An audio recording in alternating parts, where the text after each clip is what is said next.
जीवन बगिया ऐसी उलझी, फूलोगे कम कांटे ज्यादा, सिमटा जीवन डूबी सांसें। आना है तो अब भी आया, सत्य न कभी मरता है ना ही कभी जीता है। सत्य तो सदा से सत्य ही है, चाहे कितना ही जग जाए, कितना ही छिप जाए, लेकिन मिटता नहीं है, वही सत्य है। मन की यह क्षमता भी दोहरी है, इसका एक हिस्सा तो प्रक्षेपक है, प्रोजेक्टिंग है कि हम किसी भी विचार को, किसी भी भाव को, किसी भी कल्पना को फैलाने के लिए सक्षम है। और दूसरी क्षमता इस प्रोजेक्शन की ऑटोइफ्रोसिस की है, आत्मसम्मोहन की है। हम खुद ही फैला देंगे और खुद ही सम्मोहित हो जाएंगे। पहले हम रख देखते हैं एक चेहरे में हम ही, और फिर भी हम ही प्रलोभित हो जाते हैं। यह दूसरा हिस्सा है उसका आत्मसम्मोहित होने का। पहले हम कहते हैं सुंदर हो, यह हम ही निर्माण करते हैं। सौंदर्य अब तक सौंदर्य की कोई परिभाषा नहीं खोजी जा सकी, कभी खोजी भी नहीं जा सकेगी, क्योंकि सौंदर्य व्यक्ति परपेक्षण है, वह कोई वास्तविक तथ्य नहीं है। इसलिए युग बदलता है, फैशन बदलती है, सौंदर्य के मापदंड बदल जाते हैं, और हम सब अपनी आँख में एक अलग अलग सौंदर्य प्रकट कर लेते हैं। हम खुद ही बना लेते हैं कि फलां अति सुंदर है। कभी चपटी नाक भी सुंदर होती है, कभी लंबी नाक सुंदर हो जाती है, कभी गोरा चेहरा सुंदर होता है, कभी सांवला चेहरा सुंदर होता है। कृष्ण और राम को हमने सांवला रखा, उस वक्त सांवला रंग सुंदरतम था। वे थे कि नहीं सांवले, इसका कुछ पक्का पता नहीं है, लेकिन उस समय सांवले रंग की जो कद्र थी वह फिर कभी नहीं रही।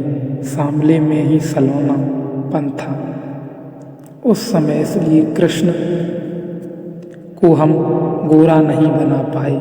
नाम ही कृष्ण रखा, श्याम रखा, वे सब काले के प्रतीक पर्यायवाची हैं। अभी हम सोच ही नहीं सकते कि काले में क्या सुंदर, क्योंकि सफ़ेद रंग बहुत प्रभावी है। इधर 100-150 वर्षों से सारी दुनिया पर तो जब हम कहते हैं कि सांवला सुंदर है तो कहीं शक मालूम पड़ता है। हालांकि बहुत देर लगेगी, क्योंकि अमेरिका की सुंदरियों सांवले होने की बड़ी चेष्टाएं कर रही हैं एवं चेष्टाएं करने में संलग्न हैं। समुद्र तट पर लेटे हैं कि किसी तरह धूप थोड़ा सांवली कर जाए, क्योंकि सफ़ेद ही सफ़ेद बहुत हो तो वह भी ऊब दे जाता है, और सफ़ेद थोड़ा उथला मालूम पड़ता है। नदी जरा गहरी होती है तो सांवली हो जाती है, उथली होती है तो सफ़ेद होती है, झाग होता है। सांवले में थोड़ी सी डेप्थ, थोड़ी सी गहराई मालूम पड़ती है, परत भी भीतर की झलक देती है। सफ़ेद फ्लैट सपाट हो जाता है, मगर यह भी युग के साथ बदलती रहती है। धारणा कभी सफ़ेद बहुत प्रीतकर हो जाता है, फिर हम उससे उब जाते हैं, फिर वह हमें अच्छा नहीं लगता, फिर सांवला प्रीतकर हो जाता है। कौमें हैं बहुत सी जो स्त्रियों के घुटे सिर पसंद करती हैं। हम सिर्फ हमारे यहाँ सन्यासियों के सिर घोंटते हैं, और वह सिर्फ इसलिए उनको कुरूप बनाने के लिए, और कोई कारण नहीं है। वे कुरूप हो जाएं, रूपहीन हो जाएं, क्योंकि सन्यासी को सुंदरता नहीं देखना, सुंदर दिखाना नहीं, पढ़ना नहीं चाहिए, क्योंकि वह सुंदर का जो जगत है उसके बाहर जा रहा है। लेकिन कौमें हैं अफ्रीकन आदिवासी जो स्त्रियों के सिर घोंटते हैं, पुरुषों के नहीं घोंटते, क्योंकि पुरुष बिना सौंदर्य के भी चल जाएगा। स्त्रियों की तो सिर घोंटते हैं, क्योंकि घुटा हुआ सिर ही सुंदर है, और शायद उनकी बात भी किसी अर्थ में महत्वपूर्ण है, क्योंकि वे कहते हैं जब तक सिर न घुटा हो तब तक खोपड़ी की बारीकियों का कोई पता नहीं चलता। नीची ऊंची खोपड़ी हो तो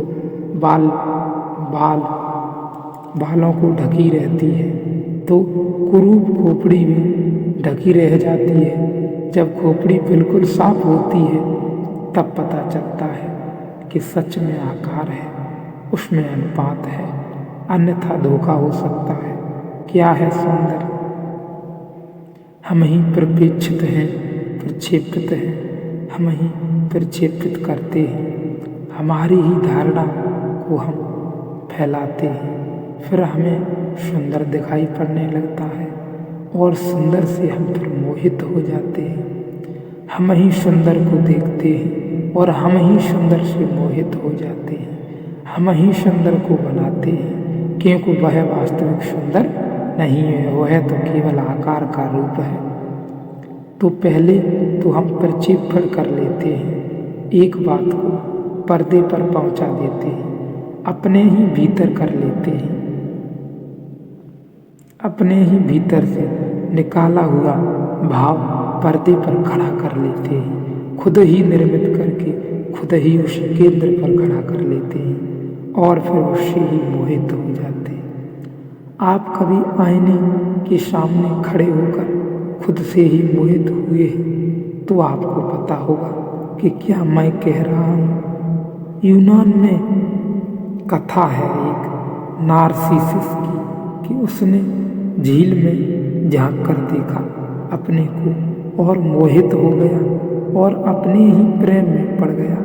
फिर बड़ी मुश्किल में पड़ गया, क्योंकि खुद को खोजना बहुत मुश्किल उपाय है।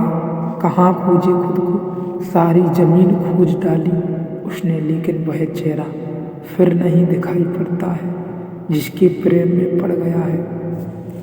फ्रायड ने नार्सिसिस्ट उन लोगों को कहा है जो अपने ही मोह में पड़ जाते हैं, और हम में से करीब करीब अधिक लोग नार्सिसिस्ट होते हैं।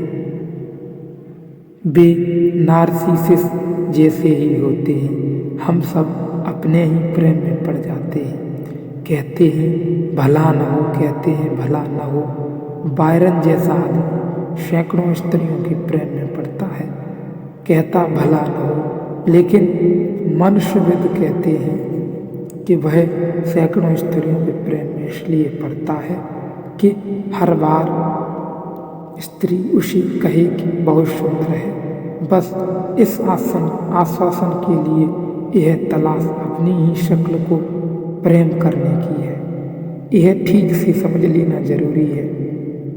यह तलाश केवल अपनी शक्ल को प्रेम करने की तलाश है। हजारों स्त्रियां कहें कि बड़े प्यारे हो, प्यार वह अपने को ही करता है, लेकिन यह हजार स्त्रियां कहें तो भरोसा उसका गहरा हो जाए, इसलिए वह झूठा प्रेम का नाटक करता है, लेकिन शक्ल अपनी देखना चाहता है। और यह कहीं तक नहीं, मनुष्यवादियों के अनुसार सत्य भी है।